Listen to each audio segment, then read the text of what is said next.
God has not changed His mind. Despite the delays, the opposition, what wasn't fair, He's saying it's still going to happen. You're still going to accomplish the dream. You're still going to get well. You're still going to have that baby. God said in Philippians, I will bring you to a flourishing finish, not a defeated finish, a bankrupt finish, a lonely finish, a betrayed finish.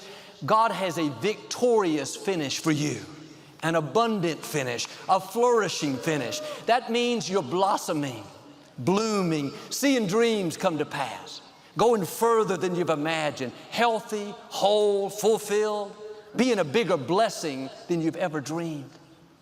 I've heard it said, God always ends on all is well. If all is not well, then it's not the end. If it's not good, then God is not done. It's just another step on the way to your destiny. Now, the mistake we make is we quit believing along the way. We laid the foundation. We saw God's favor, had a big celebration. Then we had setbacks, delays, disappointments. Now every circumstance says it's not going to happen. Well, 16 years later, the foundation was still just sitting there. Nothing had changed when two prophets showed up, Zechariah and Haggai. They said, Zerubbabel, it's time to start rebuilding the temple. You could have thought, what do you mean?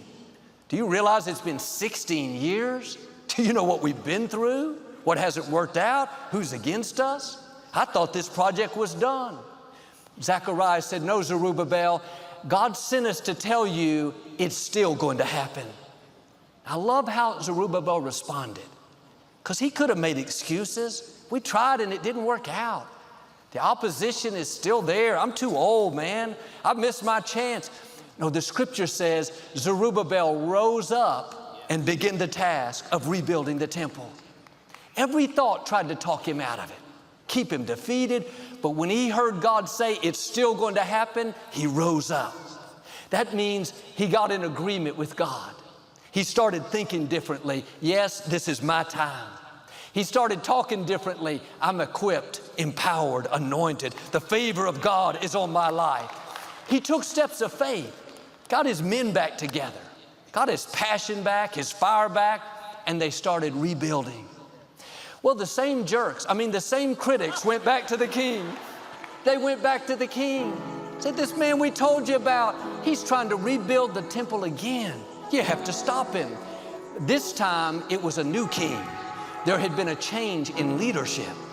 And sometimes God has to move someone out for your dream to come to pass. He has to weed out the wrong people so He can put people in that will serve His plan. Trust His timing. Trust His ways. Just because you laid the foundation and things didn't work out doesn't mean God is through. What He started, He's going to finish.